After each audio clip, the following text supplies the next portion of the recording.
Okay.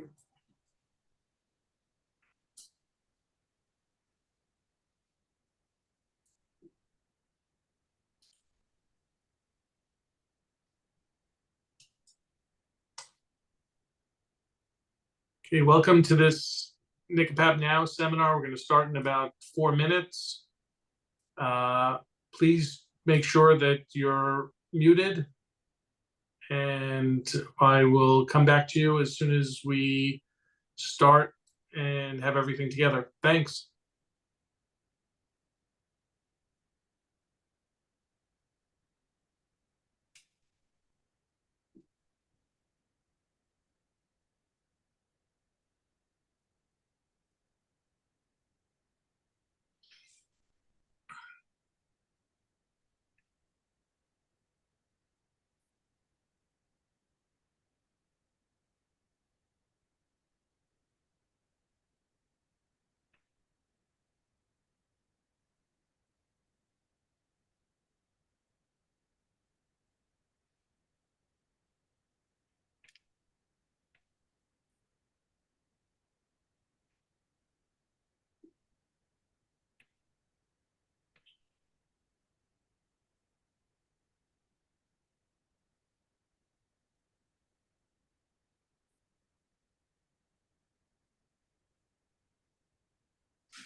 Okay, you're going to start in about 2 minutes. Again, check your audio.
Okay, let's just...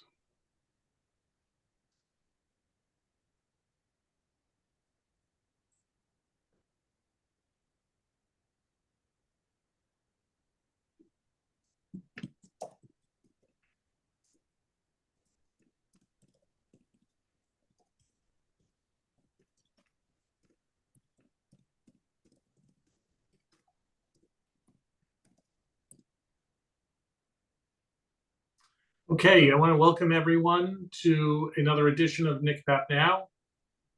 This session, we have 3 speakers who have going to give them about 30 minutes per speaker, and we're lucky enough to have Neil Fishman, president of NCCPAP, Steve Mankowski, the tax committee chairman, and Craig Morris, who's going to talk to us about succession planning. A couple of housekeeping issues. There will be 6 polling questions throughout the seminar, throughout the 90 minutes, a little bit less, and you're responsible for answering those polling questions. Additionally, if you have questions for any of the speakers as they go forward, we'll take them at the end of their presentation, and you can post those in the Q&A. Please try and post the questions in the Q&A and not the chat, just so that we can try and keep count of who's asking questions and if we've gotten you the right answers or at least to the right resources. So let me start off immediately by introducing Neil Fishman, president of NCCPAP, for his presentation and update on the most recent trip to Washington, D.C. Hey, so good afternoon, everybody. And for anybody who is not on the East Coast, it's a good morning. So, as everyone should be aware, last week, NCCPAP, we had our spring quarterly meeting, which is generally held in Washington, D.C. And part of that meeting is we take the time and we go to Capitol Hill. We set up meetings with a number of as many offices as we can, both in the House and the Senate, and on both sides of the aisle. We do not discriminate. For those of you who have never done this before, I can't begin to describe how great an experience it is actually getting to speak with congressional offices. Now, I should point out that we normally do not meet with the senator or the representative, though sometimes they do poke their head in for a few minutes and say hello. But we generally meet with a staffer who is very knowledgeable about the issues that we have. We bring these issues, we send them to them in advance so they have an opportunity to read about them. And this year, I have to admit, I did not know what to expect. Oh, by the way, the first polling question is up for those who have not seen it. And these meetings, in my opinion, went very well. When we had our wrap up afterwards, it seemed that almost everybody that we met with, we got positive feedback. They asked questions, they took notes, they were engaging. If you've never had the opportunity to do this, you should consider doing it in the future, even as early as next year. I mean, one of the great things that we point out to the people that we meet with is that we are the people who are actually doing the work that we're talking about, the issues. Most lobbyists, professional lobbyists, they're, for lack of a better term, they're a hired gun. And they are just spouting the company line. Whereas with NCCPAP members, we're doing the work. Where do we get these issues? It's the issues that we come across from the work that we do for our clients, for ourselves. So while I emphasize that, I also will emphasize that now is the time to start working for next year. So as you're working on your extensions, please, if something comes up that you think can be addressed to Congress, that can be addressed to the IRS, please let me know, let Steve Mankowski know the issue. We will work with you and help write it up so that it becomes presentable to the IRS, to Congress. Now, having said that, this year we had 4 issues that we brought to the attention of Congress, and I would like to discuss them with you each for a few minutes. Now, the first one is the Taxpayer Protection and Preparer Proficiency Act.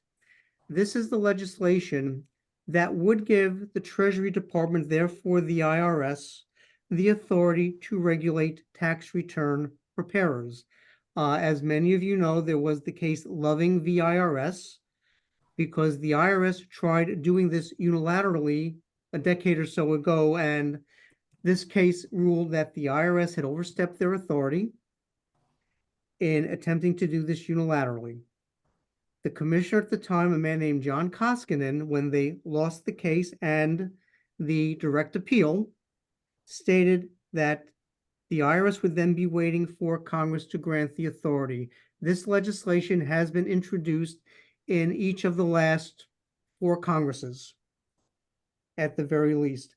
It is primarily a Democrat in the House who has introduced it there.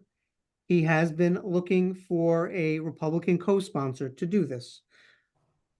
Right now, unfortunately, as we know, the 2 parties are significantly divided, and getting a Republican to sign on there has been difficult in the last year, and especially in this current Congress.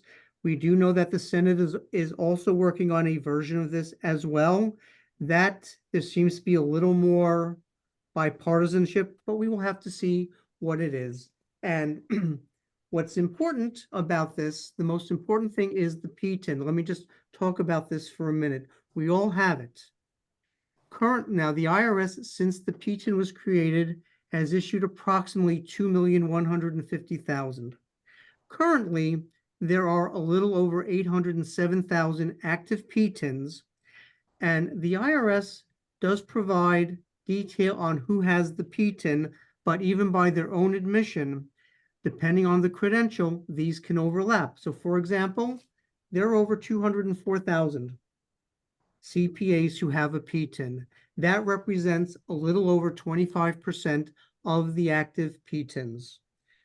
But they also have categories for attorneys and enrolled agents. And as we know, we have many members who have one or both of those other credentials. And in this case, they're included in all those categories. So it is safe to say that about 70% of the people who have a PTIN are not credentialed. And it is not just NCCPAP that is advocating this. The National Taxpayer Advocate's Office, in their annual report, and they cited in 24 that, referring to fiscal year 23, that 1/3 of the tax returns filing for the earned income tax credit, approximately 35%, resulting in $21.9 billion of fraudulent credits being issued, were prepared, and of those returns, 96% is estimated to have been prepared by somebody who is not credentialed. I will be honest that that is something that concerns me, that the people who are coming into this profession, who are not credentialed, that they don't care if they do it right. They do not care if they make errors, egregious or otherwise. We, with a credential, this is important to us, because every time we sign a return, that is our reputation. And reputation is everything, not image. Our second issue, excuse me, was basically very simple. It was verifying before refunds get sent out. This is something that's known as the pre-note, and we've seen this with our clients, where a company or a taxing authority, before they send out a payment for a full amount, they will send a payment for like a penny or a nickel or 7 cents, just to verify that the amount, when they send the full amount, that the amount is going to the proper account.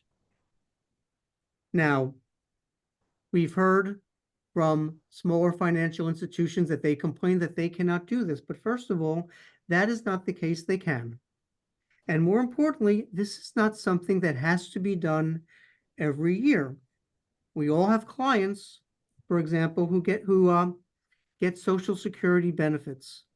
How are Social Security benefits paid? They're paid by direct deposit. There are a couple of exceptions for not getting a direct deposit. You have to be something like 95 years old and living in an area where the internet is not effectively working on a regular basis. Otherwise, every payment for Social Security goes out. Every tax refund gets direct deposit. In fact, the government is moving more and more towards requiring people to have their refunds direct deposited. They're even looking to have payments made by a directed withdrawal. And I can speak from my practice is that more people were interested in having that done this year than I've had before. And like I said, and the great thing about this is that as long as the bank account does not change, you do not have to verify this every year. Once it's done the first time, as long as the information stays the same, you do not have to do the pre-note. You do not have to do a second verification or a third 1 year after the next year.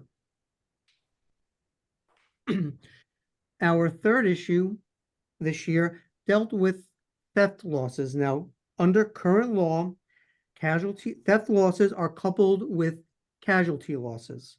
But also under the current law, you can only take a casualty loss or a theft loss if you are in a declared federal disaster area. And I emphasize declared federal disaster area, which is basically hurricanes, tornadoes, earthquakes, flooding, for example. And the example that we gave this year, and we actually brought this up last year for the first time, because this happened with a client of one of our colleagues. The client is about 90 years old, had two sources of income, Social Security and a IRA. Well, this taxpayer fell victim to a Publishers Clearinghouse scam. They got $200,000 out of her IRA. Well, she's in Texas. There was no declared disaster area. So therefore, she had to pick up the $200,000 as income. Now, given the fact that she was over 59 and a half, at least she avoided the additional 10% penalty on top of that. But we were stressing that theft losses should be decoupled from casualty losses. You can leave casualty losses being in a declared disaster area, but theft losses, they can happen anywhere. What if your house is broken into?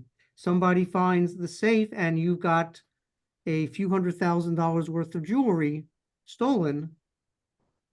You file the claim with your insurance company. They give you not the full value, so you still have a theft loss, but you can't even claim that amount. This taxpayer got clobbered in taxes because she had to pick up $200,000 of income. And that's on top of her Social Security, which now, because of the formula, was now 85% of her benefits were taxable.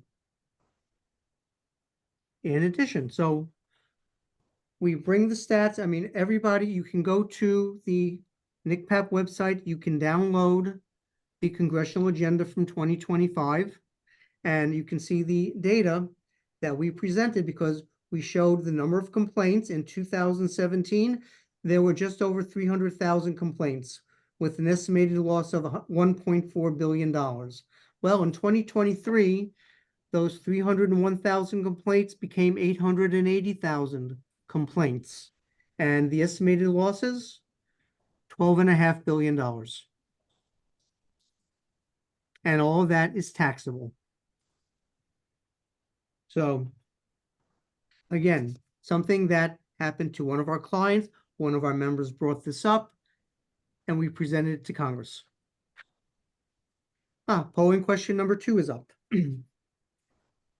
Our final issue was dealing with 1041 returns, specifically estate returns, more primarily where the estate is a one and done, where there's just 1 year. So you have the taxpayer, Joan Smith, who either passed away at the very end of the prior year or very early, or shortly right after New Year's. And the estate gets settled very quickly. Well, as we all know, while estates are still in existence and earning income before everything is distributed, they have to report the income that is generated. Well, sometimes that income can be rather significant. And in those cases, sometimes the tax preparer, the advisor, will recommend that estimated taxes be paid. Well, the tax return is prepared, but during the year, everything got distributed to the beneficiaries. So therefore, they're going to get K-1 forms. However, the estimated taxes stay within the estate return, within the 1041. So the return has to be filed the following year to get that money back. But also importantly is that the beneficiaries, they have to pick up this additional income, but they do not get to take advantage of the estimated taxes that were paid by the estate. So they will have less money paid in. Depending on the amount, this could jump them higher into their current bracket or even into the next one. And obviously raising their income tax liability. And depending on how much more that is, and based on the prior year, they could be subject to underpayment penalties and interest. So we have recommended that when everything else is distributed to the beneficiaries, that any withholding taxes should be distributed to the beneficiaries as well, so it can go on to their personal return and hopefully minimize the need for any penalties to be assessed, and more importantly, cover their potential tax liability. Now, as I said earlier, we go to Washington to talk with Congress every year, but we need to start working now on our meeting for next year. You may have heard that the House late last night released their first version of the extension on the Tax Cuts and Jobs Act. One provision that I've seen is they're going to raise the cap on SALT to $30,000.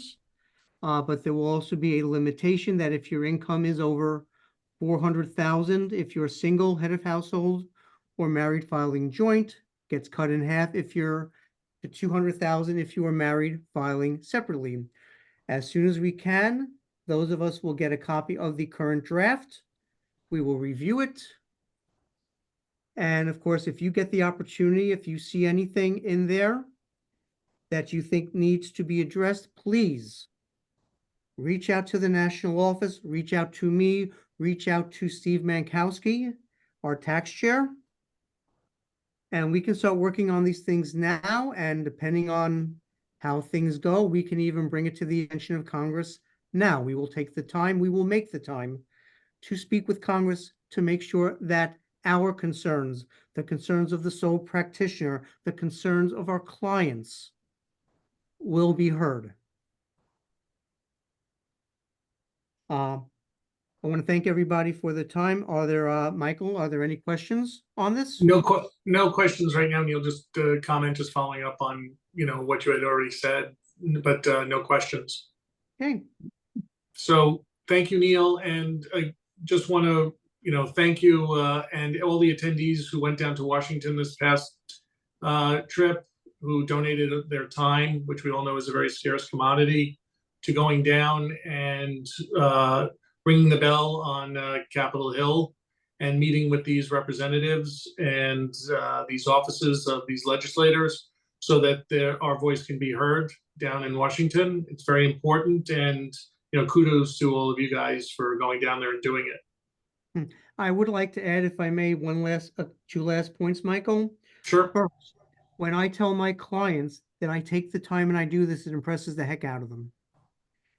And secondly, I do believe that when we meet with the congressional offices, the fact that we are the practitioners, that we are the ones doing this, that we're not just lobbyists, we're in the trenches. I think that also has an impact as well. So thank you very much. Yeah. Do you also find it reinvigorating in a way? Actually, I do. I like doing it. I like having the opportunity to present, because the other organizations, the paid lobbyists, they've got people who this is part of their job going there. We go there, the practitioners. Mm-hmm. And I think that has more impact.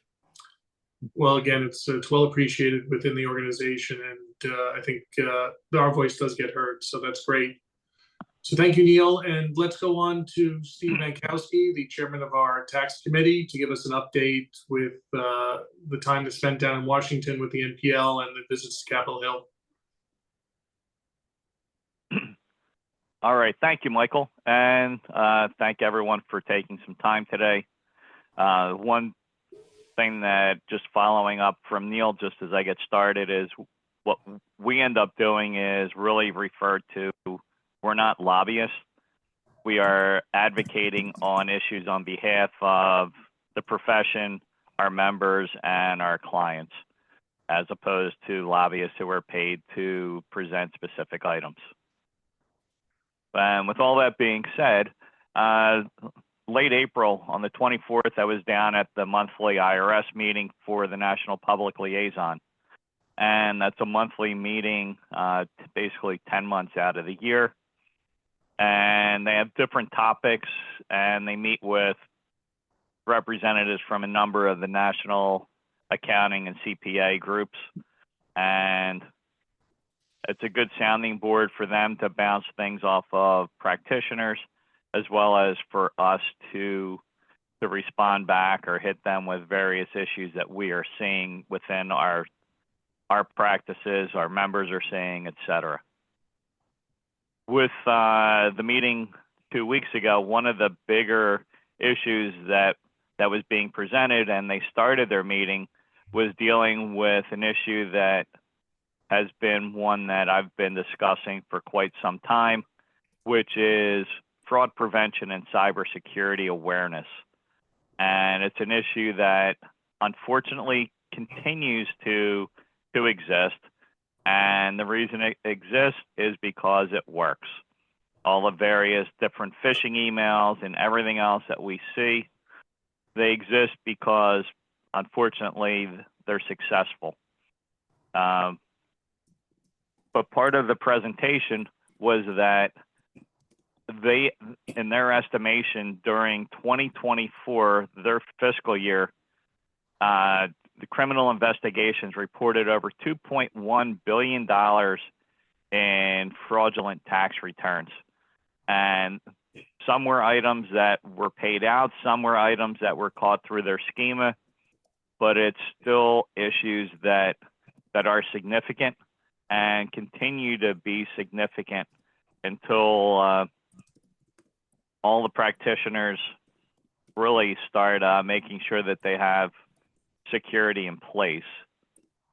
And one of the things that's really come up over the last few years has really been just between all the phishing scams, the cloning emails, whaling schemes.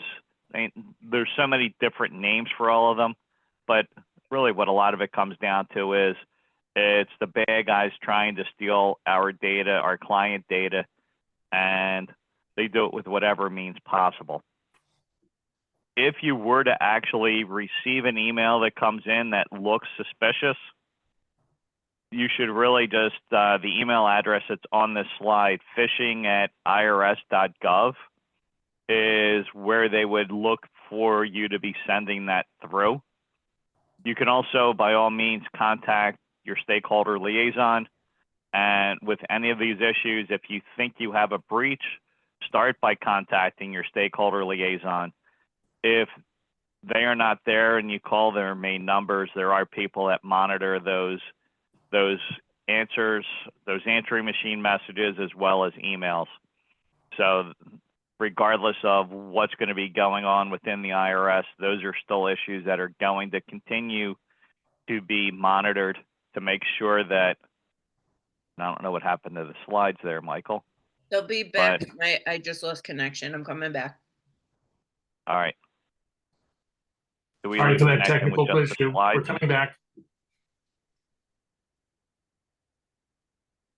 Should I continue, just keep going here in the interim, Michael? Yeah, please do. All right. Well, they did provide us with a few different critical warning signs to keep in mind. One is getting a notice that an IRS online account was created or accessed without knowledge.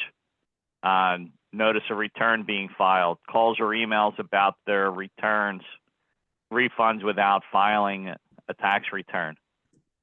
From a tax pro perspective, things that we need to keep in mind that could be the sign of a potential issue.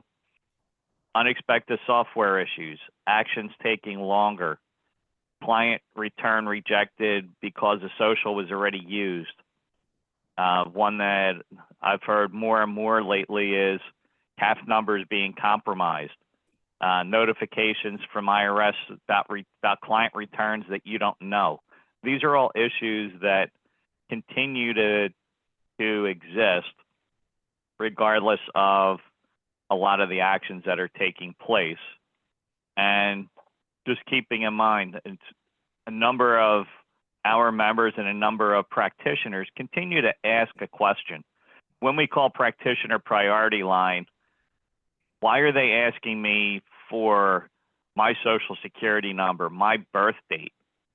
These are items that if, in fact, your system had been compromised and somebody managed, well, your system or even taxpayer systems, that they may have accessed a power of attorney or filed a fraudulent power of attorney.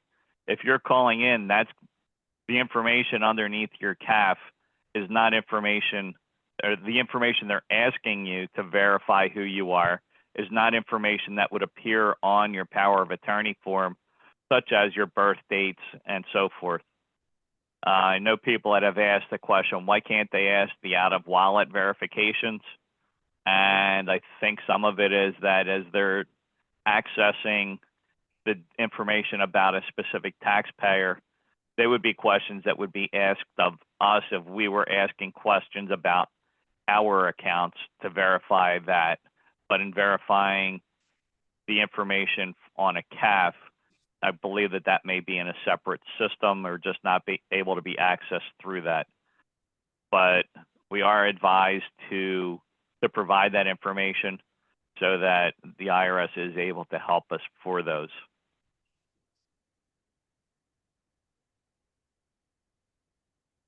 And there we go. And yes, as I had already mentioned through some of this, different safeguards that we're supposed to be having in effect. I believe when we renewed our PTINs for the 2024 filing season, at that point in the process, we were acknowledging and verifying that we have a written information security plan, otherwise known as a WISP, that's has been in effect, that we do have a copy of a WISP, and that it relates to your business. There's a number of fill-in charts that are available through the IRS website. I believe that there's some that are available also through the AICPA and probably through your various state societies as well. The whole idea is just making sure that you have followed through and have components in effect, such as antivirus, firewalls, that you're using multi-factor authentication, you're encrypting your data. And that was always one for during this, where people had more on servers, that your software has all the third-party and multi-factor authentication in place, and then you turn around and the files are just sitting unprotected out on servers. So if that's the case within your software, you also need to make sure that you talk to your IT people to make sure that your drives are also encrypted. And of course, the other is also making sure you're using VPNs whenever possible if you're using remote access. And if you take nothing else away from at least my part of the presentation, it's this last sentence inside of this slide. Never, never, never use default passwords, whether it's for your router in your house, whether it's for anything. You want to create your own passwords and have a mechanism that you know to recover passwords, but do not use default passwords, because often they are available out on the dark web as to what different passwords could be to allow someone to hack into your system. So just keeping that in mind, and I'm going to keep moving forward. But again, these are very important issues. I know that a number of you have heard me talk about these issues over the years, but we really need to keep in mind that these are very key issues. We do have a lot of information that the bad guys would just love to get their hands on, which is all of our client data. And there have been issues, and I'm just going to scroll something on my end. Bear with me here for a second.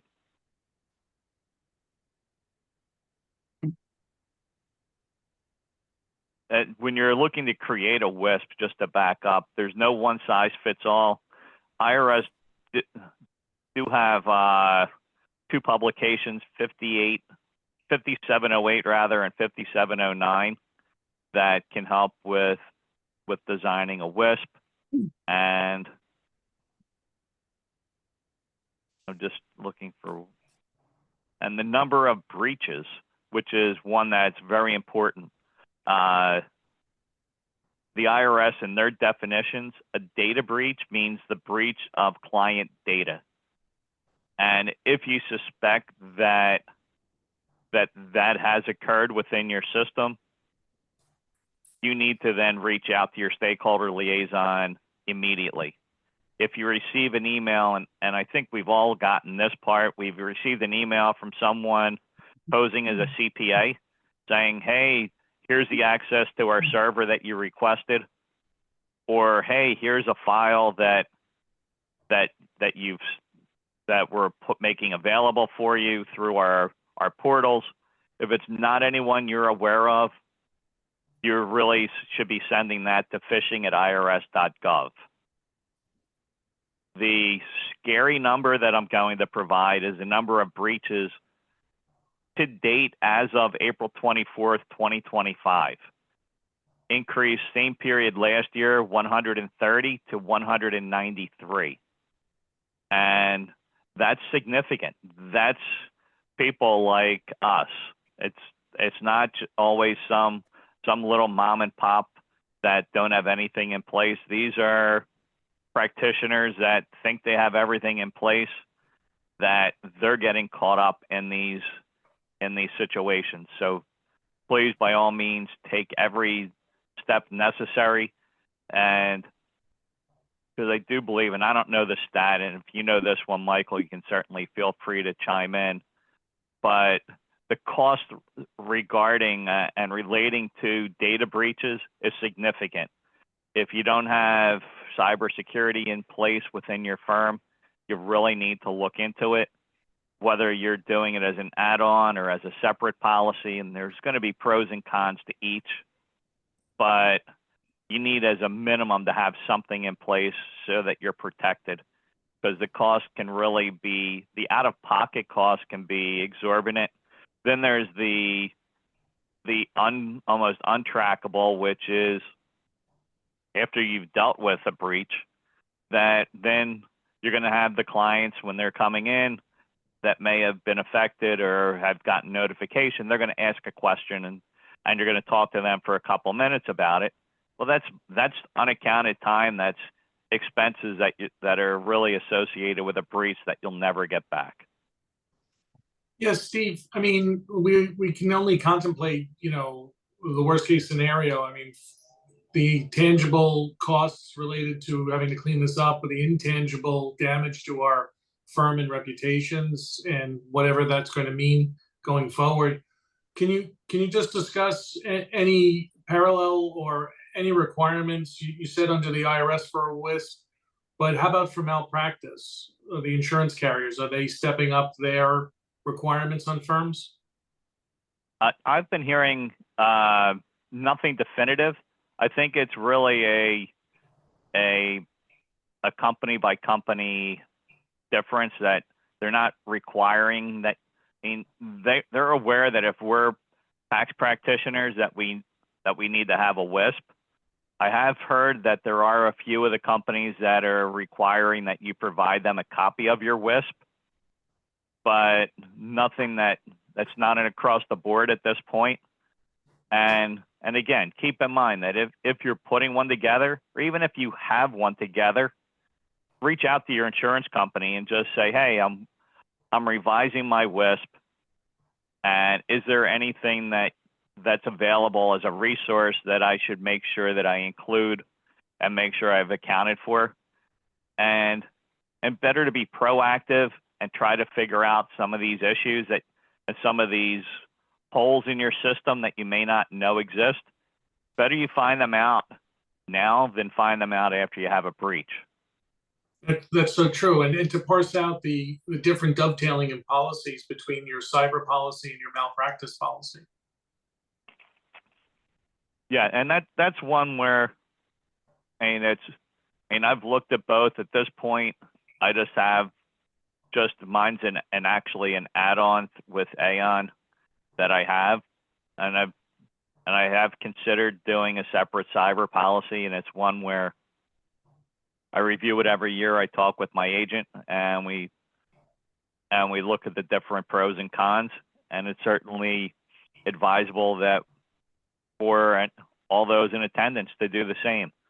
It's better to work out of a point of knowledge and make that decision as opposed to just coming up and trying to say, oh, well, you know what? Oh, if I do this, it's X number of dollars less expensive. So let's just go with that. So, there's a lot that comes into play, and it's a firm by firm decision. But at least ask your insurance company so you have knowledge to help you make that. Okay, thanks. All right, just as I continue on, one of the things that the good or bad of this new and different IRS that we're going to be dealing with is that there's going to be less and less people at the IRS. There's areas such as stakeholder liaison and their entire communication and liaison group could be losing upwards of 50 to 60% of their staff. Taxpayer advocate is looking to lose a large portion of their staff. And one thing that's probably a benefit is that a number of the IT managers out at the IRS have also been advised to move on. And they've kind of held their own little fiefdom out there as far as the software that's being used within the IRS, kind of creating their own sense of their own sort of job security, which now good, bad, or indifferent. But what that means for us as tax practitioners is it's really going to become more and more pertinent that we use many of the online tools that the IRS has set up and continues to improve upon those that are available to us. The one that I can honestly say I haven't used yet has been the online power of attorney submissions, primarily because you need to have that with digital signatures, and it will require your client to log on to their online account. So yes, they do need to have their own online account with which to be able to do that. So, but that's one where we're looking at potentially a 3+ week timeline to get power of attorney forms processed. Those are virtually instantaneous if you go through that route and when the CAF gets processed. Within the online tools, tax practitioners are able to link their CAFs, so you can actually see pretty quickly who you have power of attorney over and remove those that you may not still be servicing as clients. The client in those cases will also get notification telling you that a power of attorney has been removed. So just keep that in mind. And they continue to add unique features like chat bots and such. They've had them in with the taxpayer accounts for a few years now, and they're really helpful and can provide a lot of links. But keep in mind, it's not for those chat bots, you're not speaking with an individual, you're speaking with basically computers and AI. So those are, they're going to provide basic answers or provide links to where you need to go. but if you're not able to get someone on the phone, it certainly might be a means to help navigate things a little bit quicker. What I'm going to just do briefly, and I do believe that this will be part of our slide presentation, but at the last NPL meeting, they did provide some updates as far as the Tax Pro account and some of the things that are available inside of there. I'm not going to spend a boatload of time going through the slides individually because we're all capable of reading through, and there's nothing more dull to watch if you're attending any of these webinars and to see someone just reading everything word for word that's on the slides. But they do have objectives, and the main objective is probably just to get more people to use these. And they're going to start putting some different items out there to really incentivize us, similar to what they did with e-file tax returns. They threw the big carrot out there of getting the tax refunds processed significantly quicker. And I'd envision that as this continues to adapt and expand, that there's going to be some other features. I mean, right now we have just the quick processing of power of attorney forms can be one that may be significant enough to get other practitioners to start using.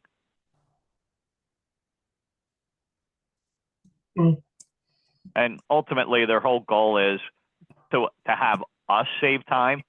And it's really it's one of those yin and yang.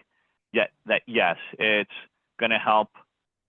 They're going to help save themselves time and maybe adjust manpower. But if there's some simple things that we're able to access without having to spend a lot of time, then by all means, it's certainly beneficial to log on to this account. That's something that when you have your ID.me account, which I know the IRS transitioned to that, but keeping in mind that ID.me account, and this may even be one that will help a number of our clients to start utilizing the IRS online account. If there's someone who already has Social Security, the ID.me is going to be available for the recipients to be able to log on to their Social Security account. Even those not collecting Social Security, you can still go on and verify payments in and make sure that the various tax years have been included in on your account. And a lot of other items under the government umbrella are all accessible through an ID.me login screen. And you're still going to be getting the multi-factor authentication text message to just add in a lot of additional securities for that. But that's one that if you're talking to your clients to have them set up an account, they may already have it and just need to have this as the last step. And inside of these accounts are really making it a lot easier to set up payment plans, set up installment agreements. And if you haven't had time, it's really worth spending a little bit of time going through to ensure that you know what's out there. You can certainly use the slide deck when you receive it to go through and make sure that there's things that you may not be aware of. This screen's just showing where you would go to link your CAF number. You may need to get a mailing from the IRS with a link, so just keep that in mind as well. You can also have the ability to request a CAF number, although I think most of us probably already have CAFs. You can submit your power of attorney through here, and this is submitting it either with a wet or a digital signatures and get that set up. Polling question number 3. I'm just gonna keep Stephen, going through. We don't have any questions just yet, but I know that we're running low on some time, so We want to give Craig enough time for his presentation and question and answers at the end. All right, I think that I'm almost through this. Let me just have 2 minutes and I should be good. Perfect, thank you. All right, this screen's just showing that if you have someone that, when you have access to your CAF filings and all those, you have power of attorney. This is telling you how to withdraw from your authorization. This is just talking about making a payment, creating payment plans on behalf of individual taxpayers. As I spoke before about virtual assistants and live chat, the live chat will actually be with an IRS representative. This is just giving you some of the differences between the Tax Pro account and forms that you're able to submit through the document upload tools. And document upload tools, if you haven't used them, are also quite significant and really quite beneficial. If you're actually on the phone with someone, with the IRS, they can send you a link that you can just attach documents and they get them real time. I know we just hit polling question 3, and now we have polling question 4. So if you could get through those as quickly as possible.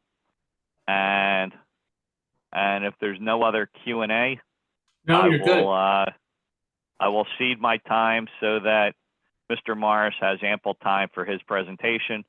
And by all means, if you think of anything after the presentation or throughout, put things in the Q&A, and you can always reach out to me as well. Thank you for your time today, and congrats on making it through yet another filing season. Thank you. Steve, thanks so much about the time that you take in managing and steering the tax committee. And obviously it's a huge part of what we do as practitioners. So certainly kudos to you on keeping us up to date on everything that's going on. Now I'd like to introduce Craig Morris, who will discuss succession planning. I appreciate everyone staying tuned, and we can go on with this important part of the seminar. Craig? Terrific, thank you. Can everybody hear me okay and see me okay? Sounds good to me, thanks. Okay. So first of all, thank you for inviting me. I'd like to tell you a little bit about what I'm going to cover, and then you can propose questions at the end. I co-chair a committee called the Practice Continuity and Succession Planning. I'm going to talk a little about that. My thoughts from chairing that committee on a successful transition. I'll talk a little bit about the lessons I've learned about continuity and succession planning, and then some meeting highlights for discussion purposes. I'll also provide you with some resources that are somewhat old, but still available and still relevant, I think. So just to kick off, I co-chair with Elliot Lebenhart and Larry Bloom the New York State Society of CPA's Continuity and Succession Planning Committee. And I'm guessing some of you on this presentation have attended our meetings. I'm generally a facilitator, not an expert speaker, but I've learned a lot from this committee, and I'm happy to share some of my thoughts. And that's really my intention today. So I began this committee in 2008 due to concerns over member transition, succession, continuity, and so on. And that's a long time ago. What is that, 17 years now. So we've had concerns for a long time. And we try to address the concerns, try to be a resource for our members. We meet 4 times each year. And NCCPAP members are always welcome, and I know many of them attend. I think both Elliot and Larry are members, and I think Larry is maybe an active member in NCCPAP. So everybody's welcome.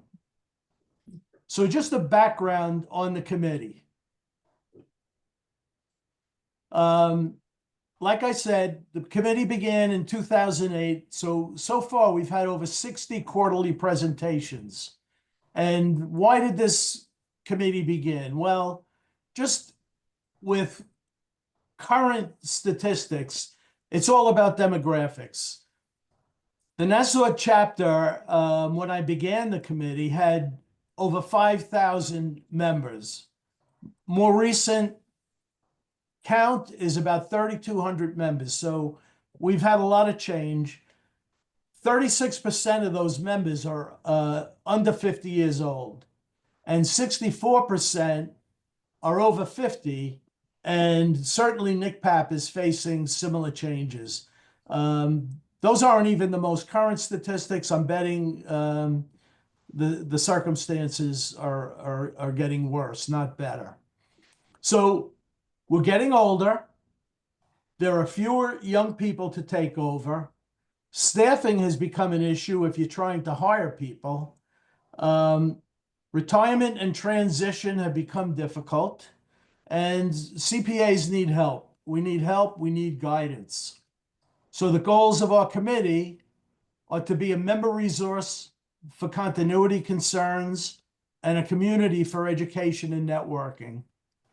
We're not a matchmaking service. I know at one time, very early on, Ed Kligman began a committee for NCCPAP that was something of a matchmaking service that really didn't work out so well. We're not that.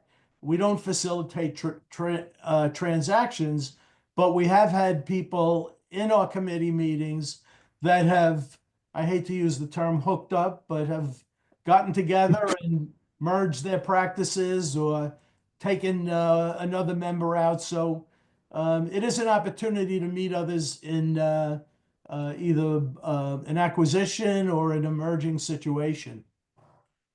So again, I'm not an expert on this topic, and I'm generally not a speaker. My role is to coordinate relevant meetings on the topics. And again, I co-chair this with Larry Bloom and Elliot Lebenhart. If you're interested, our next meeting is May 30th. All are welcome. If you contact me, I think there should be some contact information at the end of the slides. I can send you the invite. And again, you're welcome to come. A little bit about a successful transition. And these are things that I know from others in the profession and from co-chairing this committee. Very important is to start planning early. 5 or more years is not too early. If you want to retire at 65, you better start planning before 60.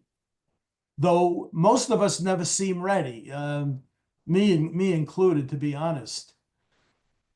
At our very first meeting, Neil Katz spoke, and that was over 15 years ago. And at a recent meeting, he spoke again and said he's still seeing the same faces. He said that was very concerning, and we should really start doing something about transition and succession.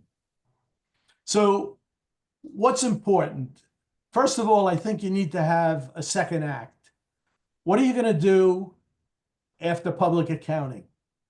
You need a purpose in retirement. You want to feel relevant after a long career of important work guiding clients. You want to be sure you're going to something, not just away from something.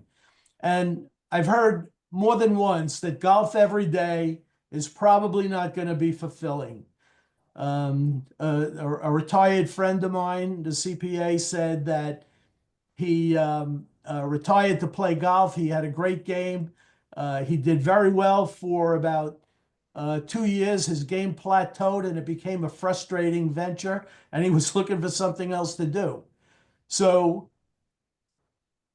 golf is not going to be the answer, and your hobbies are probably not going to be the answer unless you're really dedicated to them. Very important, maintain good social contacts outside the office.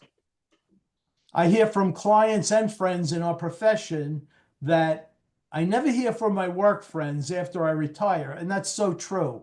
They're work friends for a reason. You have something in common that kind of stops once you're out of the profession. So make sure you have good social contacts outside of the office. What else is important to a successful transition? First of all, you want to make your firm attractive to others. And I think we're going to speak about this a bit at our May 30th meeting. Why would somebody want your practice? Is it unique? Is it just like everybody else's? Are you doing 500 1040s, one right after the other? Or is there something unique about your practice? Do you have a niche? Financially, address billing rates. Be sure your billing rates are competitive. What about your firm profitability? How are you doing? Is it attractive to a third party? Receivables, are you collecting your receivables timely? Overhead, have you factored in overhead? If you're working from your bedroom and somebody's looking at your practice to take over, you could potentially be adding overhead to their acquisition. So you need to think about that. Staffing, do you have a good team? Is it only you? If it's only you, it's really not saleable because you want to be out. What happens once you leave the practice? Who's gonna fill in for the hard work that you did?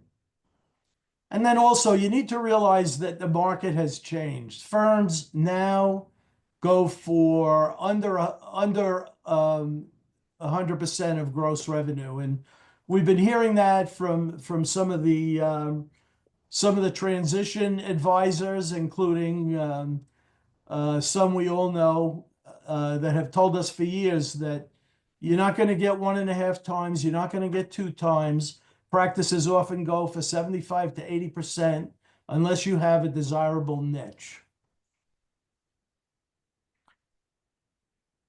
So let me talk about some of the lessons I've learned from chairing this committee or co-chairing this committee. First of all, succession is a personal matter. There's no one answer to your succession. Everybody's different. Everybody's got different goals. Everybody's got different timing on when they'd like to retire, when they'd like to be out, and if they'd like to be out. Some of us want to die at the desk. Generally speaking, solos in small firms generally love what they do. I know I do, and I know many of you do. But we're concerned about risk. What happens in the event of ill health or even horribly a sudden death or disability? We need to be concerned about that and prepare for it. We all want to retire someday, but most of us don't have an exit strategy. Most of us don't want to merge either unless we have to. We're used to calling our own shots, running our own practice, being our own boss. And merging, while it might be the final exit, it's not something we want to do, many of us, as long as we're working. I know I fall into that group. If you've come to my meetings or our meetings, I've often talked about turning out the lights when I'm ready, and it's become a bit of a joke, but turning out the lights is really not just walking out the door and leaving clients and staff hanging. It's reducing my practice through attrition or selling or merging if the opportunity is there when I'm ready. Other lessons. You'll hear a lot about practice continuation agreements. They're discussed very often and sound like a good strategy, but in my experience, they are rare. Finding a firm interested and willing to stand by until you need them is difficult to find. Sharing space with a larger firm is a possibility. I don't know too many circumstances where that happened, although I know of some. Sharing with your solo friend or entering into an agreement with your solo friend or small firm friend is really going to work because they don't really have the capacity to take over your firm. So practice continuation agreements, I hear about them all the time. I don't really know of too many ones that have been successful. Most of us would like to have a younger CPA take over. That's probably very unlikely to happen in this culture. We're having trouble getting staff. We're having trouble getting dedicated staff. Many of us put in long, hard hours. We enjoy that work. Younger people are not looking for the same career path that we took. So finding the younger CPA to take over is probably not a possibility unless you're very, very lucky. And I do know of one or two situations where that happened, but it's rare. The environment for succession and continuity is always changing. You hear about it all the time, but there aren't that many options for the smaller firm or solo practitioner. Generally, selling, merging, or retiring without a plan are the options for the smaller practitioner, in my experience. If you can develop a team to take over, it's much more difficult. It's a great path if you can do it. Otherwise, you really should be thinking about selling or merging when you're ready to get out, and probably a lot sooner than when you're ready to get out. The trends today, private equity. There's a lot of talk about firms that are willing to roll up smaller firms for purpose of growth towards private equity. I don't know any examples. I read about it. And I'm not sure that, I think the definition of small firm in the private equity arena is probably $10 million. And I doubt that any of us on this presentation have $10 million practices. I don't know of any examples where it's really happened and worked out. And ESOPs are similar, generally available to larger firms with employees with management capabilities. I don't think very many of us have that. So again, you need to think about selling, merging, or just exiting through attrition, in my view.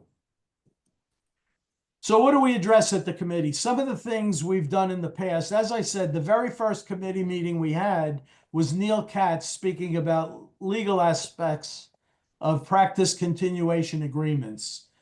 He was really talking about the contractual arrangements. We had a meeting on making your firm attractive for succession. It was a panel committee. Mark Koziel, who is now the chairman of the AICPA, at one time spoke to our group very early on the topic of time is now for the future of your firm. And way back in the beginning, he was talking about options for transition, planning early. One of the best meetings I think we ever had was titled, "How do we know when it's time to go?"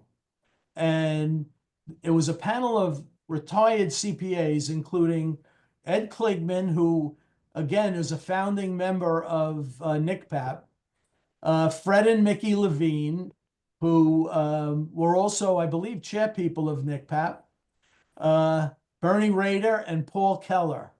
And they talked about how they made the decision to leave their firms and retire, how they knew they were ready. And that was a great, great meeting. We've had a meeting on evaluating a practice for succession with Max Krotman of Global Force. We've also had meetings that Joel Sinkin has talked, along with the people from Transition Advisors. We talk about, is this my last tax season? A discussion to leave the practice, including a voluntary exit or an involuntary retirement. And it happens a lot. We've had a meeting on attracting and developing young CPAs. And It's a real problem for so many of us. We need them to be our future leaders, but it's just not happening anymore. We had Carl Peterson, the CPA and VP of small firms, who just announced his retirement from the AICPA. He talked about young CPA initiatives at the AICPA and otherwise. We had something on retirement planning for CPAs with a life coach and retirement planner. And at that meeting, we had Hank Sessa, who was the life coach. We had Bob Goldfarb, Larry Liaz, and Michael Gaines. And I think many of you would know these people from NCCPAP activities. We talked about why aren't young accountants taking the CPA exam and what to do about it. We talked about growing your practice to sell it, a succession planning option. Merger outcomes. One of our recent meetings were two candidates who had merged their practice.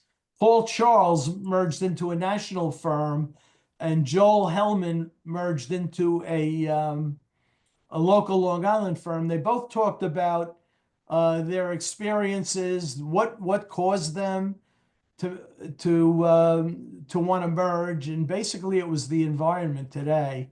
Paul Charles didn't do so well. Joel is still with his firm and planning his exit now. He's been with J.R. Reed for, I don't know, 3 or 5 years and is ready to retire. Paul Charles merged into Clifton Larson, a national firm. He learned the hard way, I guess, that once you leave your practice, you're no longer in charge and you're subject to the whims of whoever takes over. At another meeting, we had Fred Burke, the co-managing partner of Friedman, on why he merged into Markham. And it was a lesson that really applied to all of us, large and small firm. Again, it was all about the culture. What's going on there in the CPA world, and how to deal with it. These people decided merger was the answer. We had a meeting on managing talent shortages. That was one of our most recent meetings. We had an outsourcing expert who talked about outsourcing within the US and throughout the world. And it wasn't just about India, but it was about countries throughout the world where outsourcing has been a practical solution for any of us. And our next meeting on May 30th is going to be on the topic of, is your firm transferable? So we're going to talk about all of the things you should be considering to make your firm transferable when you're ready to plan your exit. That's May 30th. If you contact me at craig@cmcocpas.com, I'd be happy to send you the flyer for the registration. So just in general, some of the resources that I've used over. Let me just get that polling question out of my face. Thanks, Greg. And I'll just talk to you a little bit about the resources. Some of these are still available, and I still use them for organizing our meetings. So the AICPA has something called the PCPS Succession Planning Resource Center, and it's really terrific. And I know many of you are not big fans of the AICPA, but they do have a lot of resources that are useful, and you might want to just check it out. $50 for a center membership, Again, terrific resources. They these books I have acquired over the years. I'm not really sure if they're all ICPA or other sources, but Terry Dodds wrote a fabulous book on the solo practice, and it's an owner's manual for success. It helped me in so many of the difficult times we have as solo practitioners. They're tough. It's not easy to be a solo practitioner, and so this book was just for me a fantastic resource. Bill Reeb is he's got some role in the AICP. I'm not sure what it is, but I had attended one of his sessions on building a successful plan for your firm, and he put out a publication that mirrored the presentation that he did, and it's really terrific. It's got all the options you might want to consider, and if you can get your hands on that book, I highly recommend it. John Eads wrote a book on practice continuation agreements. The outline in the book is fabulous, and the ideas are fabulous. Now, like I said, do they work in reality? I don't know, but the book is fully worth reading. And Gail Crosley is a consultant to the industry. She was a former IBM management person who went out to consult. I believe she's a CPA. She consults to the practice and wrote a book called At the Crossroads. It's fabulous on making the change, thinking about retirement, and going through the difficult process of retirement and exit planning. So that's what I have to say. I don't know if there are questions out there. I'm happy to answer them. If you'd like to, you can contact me, as I said, Craig at cmcocpas.com. And I'd be happy to either give you put you on our mailing list for future meetings or to answer any other questions that come to mind later. Well, Craig, thank you so much for giving us your time, expertise, and access to the resources. From what I'm hearing, during your discussion, there are tangible factors in selling or selling or transitioning or merging or doing something with your practice, which all of us accountants can understand. There's the money, obviously, but then you also list a bunch of intangible factors like, what are we going to do with our extra time? Can you expand upon that just a little bit in terms of, how we prepare for that sort of change? Yeah, it's really difficult. I mean, for me, my practice is my hobby. It's I enjoy it. My work is what I love to do. So, planning for an exit, it's not really on my radar. And I run this committee. I should really be at the forefront of planning for it. But I hear so often, and Bob Goldfarb gave a presentation at one of our committees on volunteering, some of the things he loves to do outside.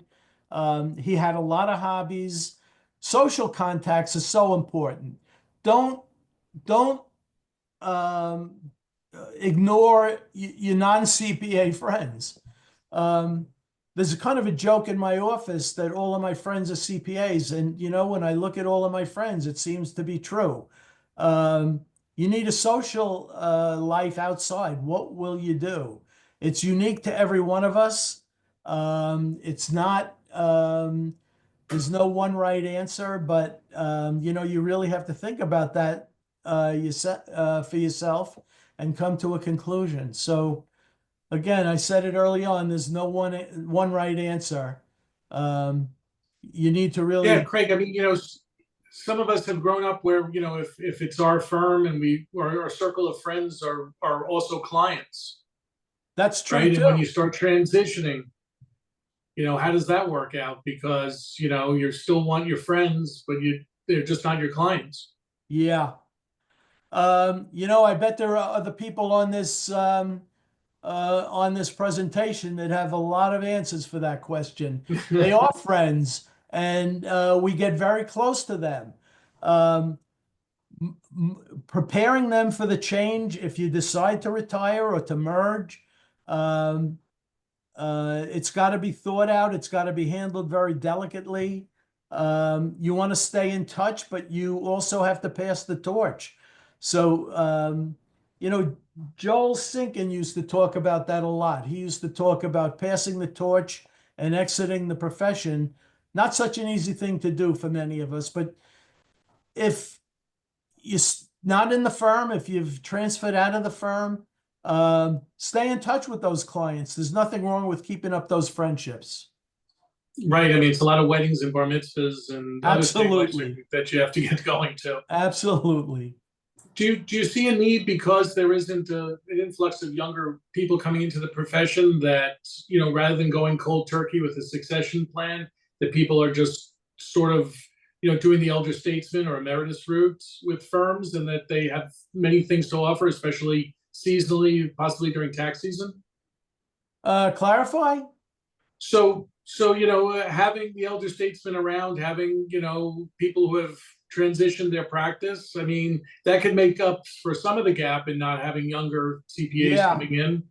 I can think of two specific examples. Both of them happened through our committee. Actually, both of these examples, they did transfer to younger practitioners. We have, on occasion, younger practitioners who show up at the meetings, who are actually interested in getting involved in the profession. They either want to buy the practice or merge the practice. In two examples, both of those, I'll call them sellers, even though I guess they are sellers. Both of them stayed involved for an extended period of time. The buyer was very thankful for that. The seller was able to stay involved in the practice, stay in touch with the clients, and have something to do on less than a full-time demanding practice. So, and I would say the same situation is true for both. They both stuck around for a while. The younger practitioners appreciated it. It definitely made for a smoother transition. Right. And it's a way to go if you can find somebody to do that with. That's very true. All right. I don't see too many. There's one question that just came up about peer review, but I'm just trying to figure out how that has to do with the succession planning aspect to it, whether you keep your peer review active or whether you just transition that to the new firm. That's an interesting question. I know for sure that you need a tail. If you're responsible for the services in the past, which obviously you are, you need a tail for your malpractice insurance. That's not on the topic of peer review, but it is on the topic of responsibility for past acts. Right. And in terms of all the old files, you're still responsible for the retention documents that you've published. For sure. I mean, that's something probably to discuss with your insurance company, but seems to me whatever the statute is, 3 years or 7 years, and also whatever your retention policy within the office is, that you want to make sure that you adhere to that. So yeah, I mean, for whatever you've done prior to any transition, you're still responsible for. Right. Okay. Well, I don't think we have any questions at this point. Craig, thank you so much. Again, fantastic. I think that what you've given us here is a lot to think about, especially for a lot of people in our organization and our membership. So very relevant for all of us to think about. I can ask Neil if he wants to close it out, or whether You guys, anything else that we want? Other than that, I think No, I will express my thanks to everybody who attended today.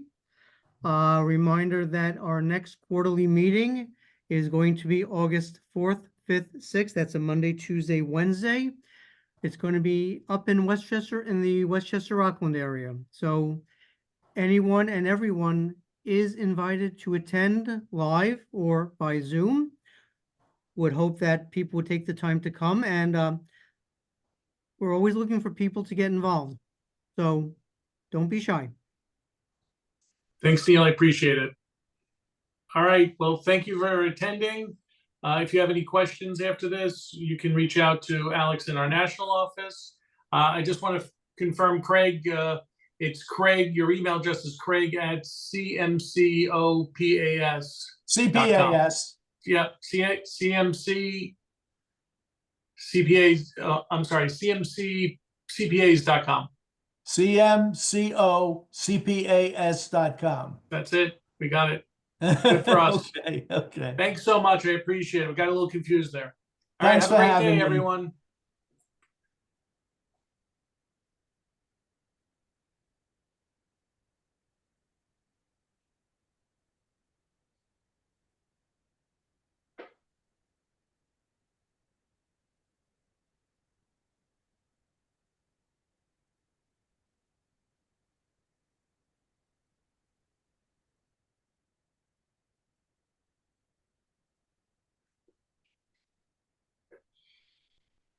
Hey, thank you, Michael.